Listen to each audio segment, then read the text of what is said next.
I, Mike, aka Gritty Gundam of the Anime Protagonist podcast, am watching Bofuri season 1 right now. And it is lovely. What a lovely show. Why didn't I watch this show when it came out? I don't know when it came out. I probably wasn't watching anime, to be honest with you. But let me tell you what. About a year or two ago, I think. Okay, so I was watching anime. I just probably wasn't on my radar. Maybe. But yeah, it's like the way I sum it up, I explained it to Zaina the other day, and I was like, it's basically Sword Art Online, but super wholesome and like funny. And it's actually pretty funny. And yeah, like it's kind of moe, but like the action's like actually really good in it. Okay. Like surprisingly good. Like when you're watching it, you're like, why is this animated so well? What's going on? And then like it's a little, it's basically like, it's the main character's like this girl who basically got like, her friend got her to join a game and then like didn't join, wasn't with her when she made her character, so she made her all her stats or defense or whatever. Mm-hmm. So she's just big like defense build. Yeah, like just 100% defense. She's super slow, has like no power or anything, and it's just like she like breaks the game because like there's like the scene that I thought was really funny was like she's up against like this big like monster, which like normally you'd be terrified of, and like the devs are like, we put this monster in here, like there's no way anyone can beat it. Right. So it like, and this is kind of spoilers, but it's not really spoilers, but like she gets eaten by this thing, and you're like, oh, I guess how's Maple gonna get out of this one? And then she's inside like the stomach, and the acid's like burning her, but she's like, because her defense is so high, the acid doesn't actually affect her. Right. And then she just like realizes, oh, I can survive. eat my way out of this thing.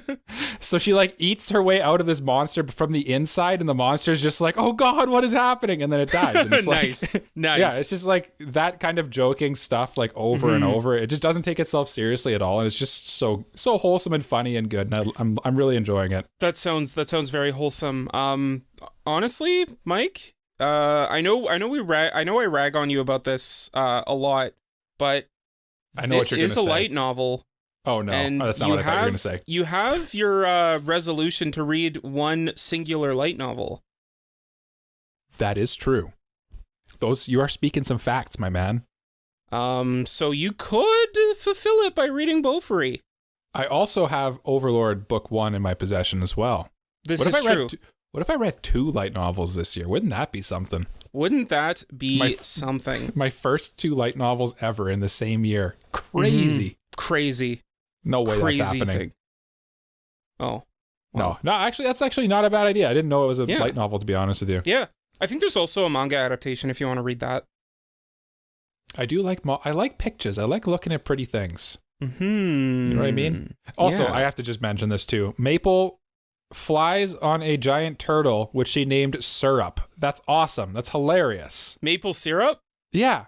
She's go. Maple with her giant flying turtle Syrup, and that's how she gets around. Can we chalk that up as a Canada reference?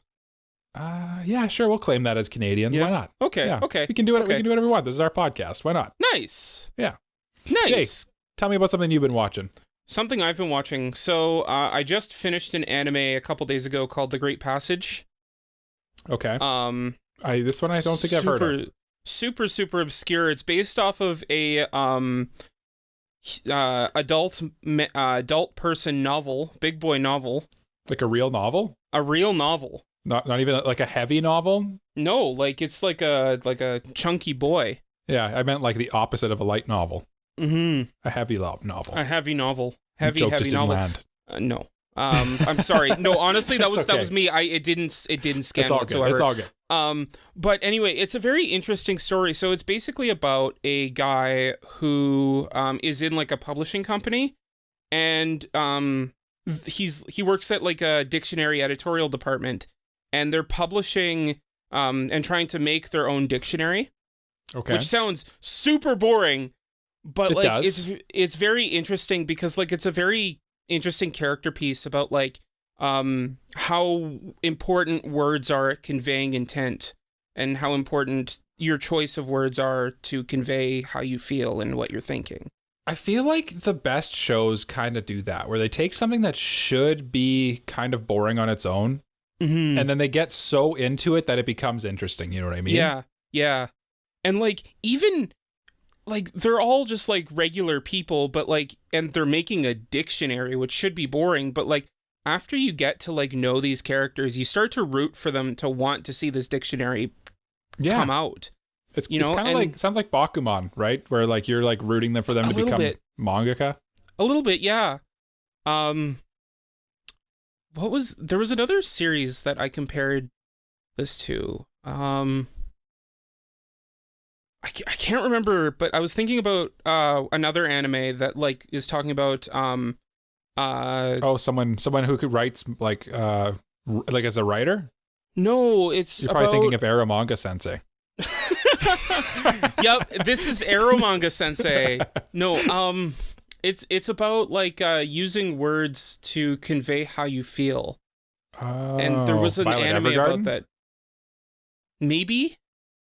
It's kind of what it's all about, right? That is what Violet Evergarden is all about, but I feel like there was another like more of like a juvenile series about that. Oh, okay. About that kind of thing, but I can't remember what it is. I might like it'll come to wake you later. up one morning. Yeah, and be like, wake up. I got it. You'll wake up in a cold sweat at noon p.m. and be like, I got it.